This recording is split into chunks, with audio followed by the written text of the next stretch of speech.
पद्धती प्रमाणे आज घटस्थापनेक प्रारंभ जाल्लो आसा आनी त्या निमतान आज शतचंडी महोत्सव ह्यो सुरवात जाला।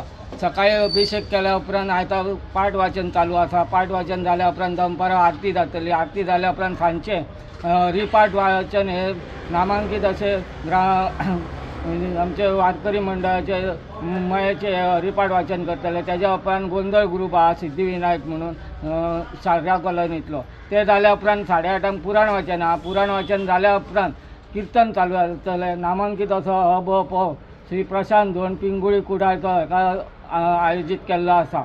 अशें मागीर कीर्तन जाल्या उपरांत आरती तीर्थ प्रसाद जावन आयच्या उत्सवाची सांगता जातली। आनी आयज एक खास आकर्शण म्हटल्यार आमी अंदू एक हे इको फ्रेंडली माठोळेचे भरगतशे अशे भक्तां खातीर येवन हे माठोळेचें दर्शन घेवचें आनी सगळ्यांनी हेका बरो प्रतिसाद दिवचो 9 दिसां नवरात्रांक अशें हांव सगळ्यां कडेन आव्हान करता।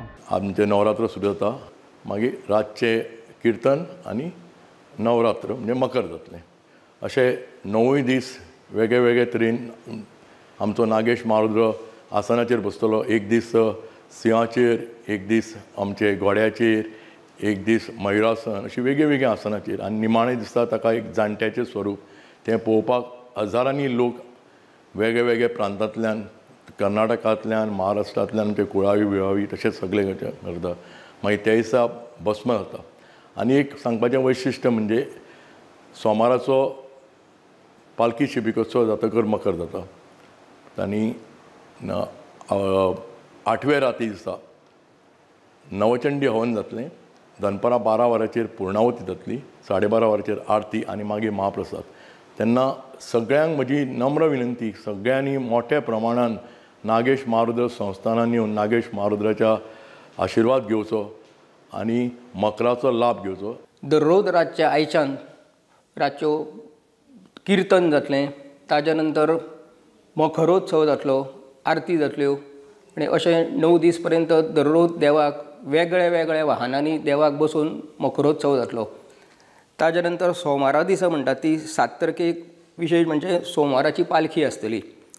ताज्या नंतर 10 तारखेक येता त्या 10 तारखेक देवस्थानचे आमचे वार्षिक हवनद्वारा नवचंडी आसतली। दनपारां महापुर्णावती जातली 12 वरांचेर। ताज्या नंतर 1 महाआरती जातल्यो, महाप्रसाद जातलो। दुसरें विशेश म्हणजे आमचे निमाणे दिसा नवरात्रांतल्या आश्विन शुद्ध नवमी म्हणजे निमाणे दिसा मकराच्या देवाक म्हणटा तो लेवाक आमी भस्म लावन वेगळ्या रुपांत म्हणजे जाणट्याच्या रुपांत आमी करतात। पयलीं पासून अशी प्रथा आसा।